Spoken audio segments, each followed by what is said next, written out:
एक घने जंगल में टोनी अपनी बेटी टुनटुनी के साथ रहती थी। एक दिन टोनी की बहन की मौत लंबी बीमारी से हो जाती है। तब टोनी अपनी बहन के घर जाती है।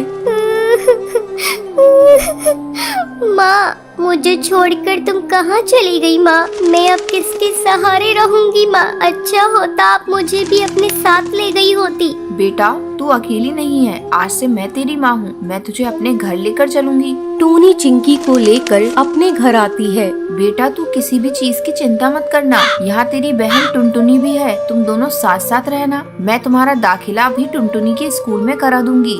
हाँ चिंकी, तुम चिंता मत करना। मैं टुनटुनी तुम्हारी बहन हूँ। आज से मैं भी तुम्हारा ध्यान रखूंगी। जल्द ही चिंकी पूरे घर में घुल मिल जाती है। टोनी टुनटुनी से ज्यादा चिंकी पर ध्यान देने लगती है। एक दिन टोनी किचन में खाना बना रही थी। माँ, खाने में क्या बनाया है? मुझे बहुत जोरों से भूख लगी है। रुक जा चिंकी, मैं अभी तुझे खाना निकाल कर दे रही हूँ। चिंकी किचन में पड़े चाकू को उठाकर उससे खेलने लगती है। तभी उसका पर कट जाता है।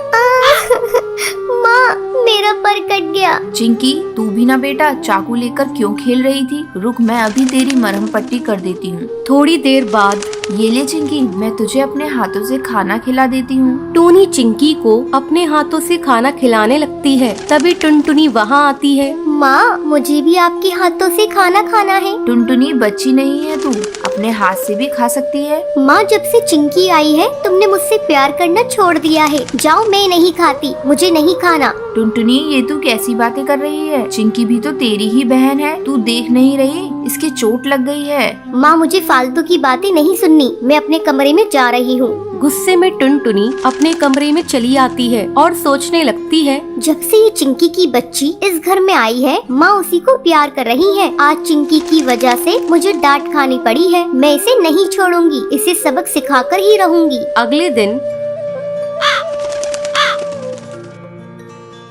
टुनटुनी, तू चिंकी को अपने साथ स्कूल ले जा। मैंने तेरा और चिंकी का टिफिन पैक कर दिया है। स्कूल में लंच होगा तो तू भी चिंकी को खिला देना। ठीक है माँ। टुनटुनी चिंकी को रेलवे ट्रैक से स्कूल ले आती है।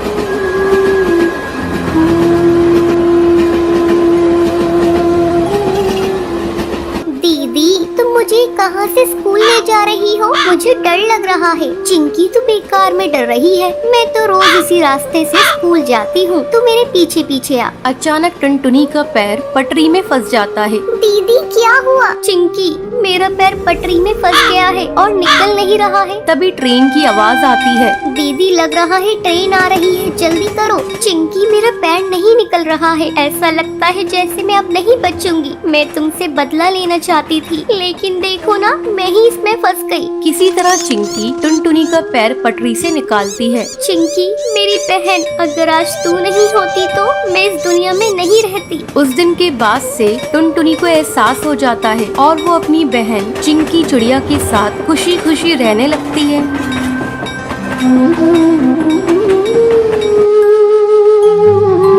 एक जंगल में ऑटो चलाने वाला बंटी कबूतर रहता था। एक बार की बात है, बंटी कबूतर रात में सवारी छोड़ने के लिए काफी दूर आ जाता है। तभी उसे रास्ते में एक चिड़िया दिखाई देती है। अरे, ये कितनी खूबसूरत चिड़िया है। अच्छा है, वापसी में एक सवारी मिल गई। पूछता हूँ इस चिड़िया को कहाँ जाना है। रुको रुको ना। हाँ चिड़िया बहन, बोलो कहाँ जाओगी तुम? जहाँ आप जाएंगे वहाँ जाऊंगी मैं। चिड़िया बहन, मैं तो अपने घर जाऊंगा। चलिए आप बैठ जाइए, मैं आपको रास्ते में छोड़ दूंगा। जरा जगह तो दीजिए, जब भी तो बैठूंगी मैं। अरे चिड़िया बहन, आप पीछे बैठिए जहाँ सवारी बैठती है। उसकी ये बातें सुनकर बंटी कबूतर को बहुत अजीब लगता है। तभी उसकी नजर उसके पैरों पर पड़ती है। उसके पैर उल्टे होते हैं, जिसे देखकर वो डर जाता है। अरे भागो, बहुत भागो रे, भागो भैया। कहाँ जाएगा तू बचकर बंटी कबूतर? आज तो तुझे छोड़ूंगी नहीं। कितने दिनों बाद मेरी प्यास बुझेगी।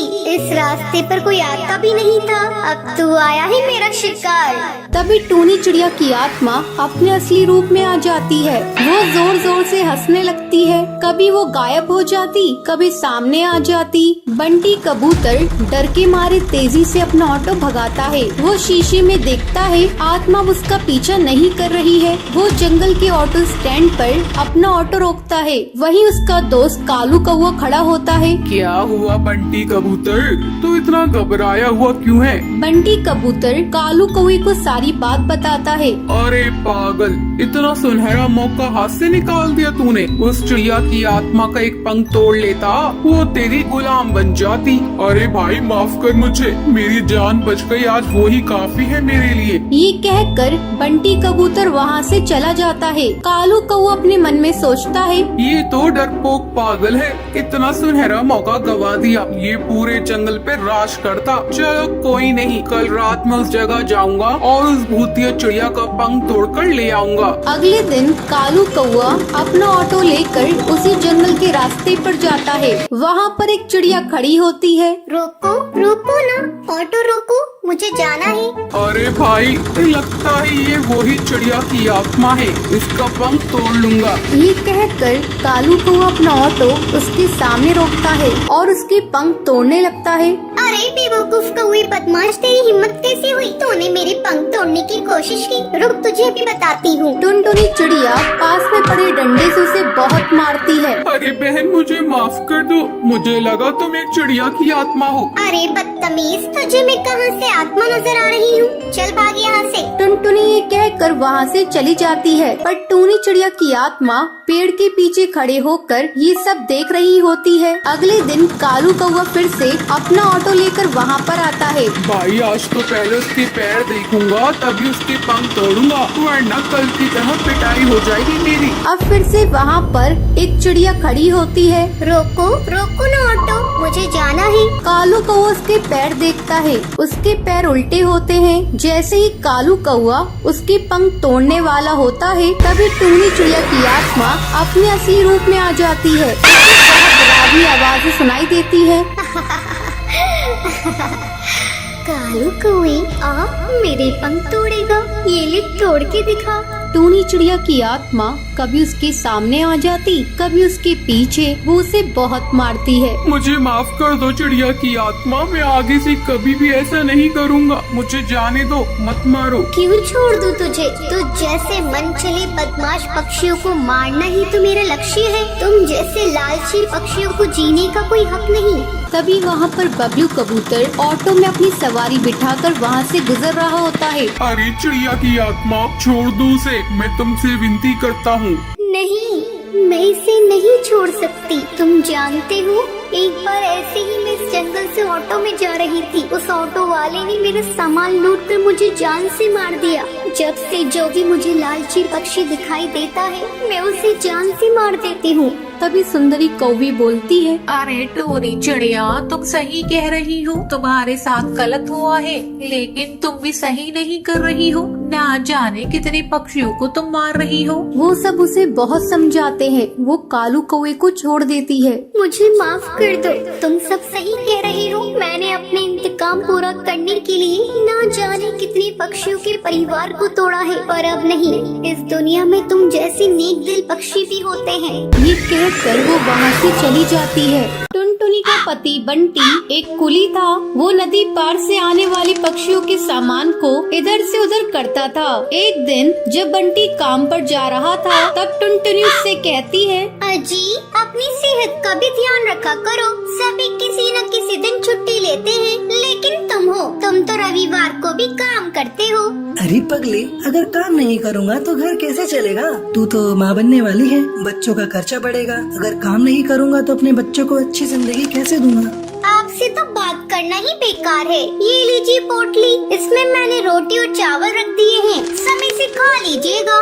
नहीं टुनटुनी, आज मेरी तबीयत कुछ सही नहीं लग रही है, कुछ भी खाने का मन नहीं कर रहा है। काम से आऊँगा तो खा लूँगा। बंटी बिना खाना लिए काम पर चला जाता है। टुनटुनी को क्या पता था कि बंटी से उसकी ये मुलाकात आखिरी थी। उधर बंटी बेहोश होकर बहती नदी में गिर जाता है और वहीं डूबकर मर जाता है। टुनटुनी भागी भागी अस्पताल जाती है।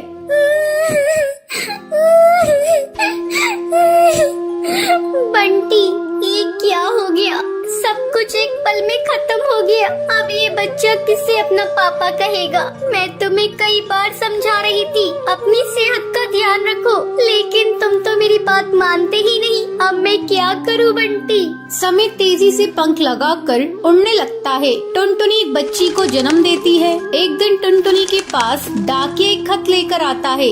अरे ये खत तो कड़कनाथ सेठ की कंपनी की तरफ से आया है और मुझे बंटी की जगह कुली की नौकरी दी गई है। मुझे अपनी बच्ची के लिए नौकरी करनी ही होगी, तभी मैं उसे एक अच्छे स्कूल में पढ़ा पाऊंगी और उसे बेहतर भविष्य दे सकूंगी। अगले दिन से ही टुनटुनी कुली बनकर पक्षियों का बोझ उठाती थी। जब भी नदी के उस पार से कोई पक्षी आता था, टुनटुनी तेजी से उन पक्षियों के पास पहुंच जाती थी। बहन जी, क्या मैं आपका बोझ उठा लूं? अरे तुम तो एक चिड़िया हो, क्या तुम इतने बोझ को उठा सकती हो? हाँ हाँ बहन जी, मैं सारे बोझ को उठा लूंगी। बहन जी, मैंने अपनी जिंदगी में इतना बोझ उठा लिए है, ये बोझ तो उसके आगे कुछ नहीं है। क्यों, क्या हुआ? और तुम ये तुम्हारी बेटी को साथ में लेकर क्यों घूम रही हो? तुम्हारे पति कहाँ हैं? वो नहीं कमाते हैं क्या? क्या करिएगा बहन जी, मेरी दुख भरी कहानी सुनकर रोज इस नदी किनारे पे कई पक्षी आते हैं और मेरी दुख भरी कहानी सुनते हैं, लेकिन कोई मेरी मदद नहीं करता।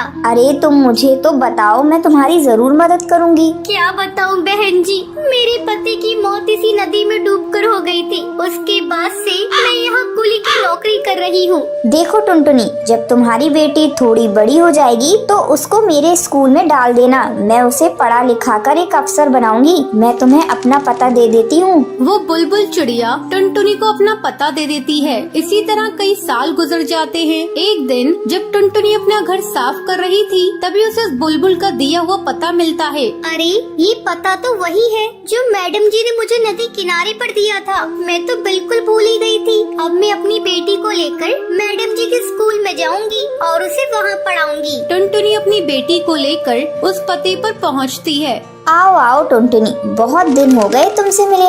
मैडम जी, ये देखिए, मैं अपनी बेटी को अपने साथ लेकर आई हूँ। मैं चाहती हुई पढ़ लिख कर एक अफसर बन जाए, इससे मेरी तरह जीवन में संघर्ष न करना पड़े। हाँ हाँ टुनटुनी, तुम निश्चिंत रहो, मैं तुम्हारी बेटी को अच्छी तालीम दूंगी। तुम्हें एक दिन इस पर गर्व होगा। टुनटुनी अपनी बेटी का एडमिशन उस मैडम जी के स्कूल में कराकर निश्चिंत हो जाती है। उसे इस बात की खुशी थी, उसकी बेटी को उसकी तरह जीवन में संघर्ष नहीं करना पड़ेगा। तो ये थी आज की कहानी। क्या आपको पता है कालू कौवा बंटी कबूतर से चिड़िया की आत्मा का क्या तोड़ने के लिए कहता है? अगर आपको पता है तो आप हमें कमेंट करके जरूर बताएं। अगर आपको ये वीडियो पसंद आई हो तो इसे लाइक और ऐसी कहानियाँ देखने के लिए मेरे चैनल को सब्सक्राइब करना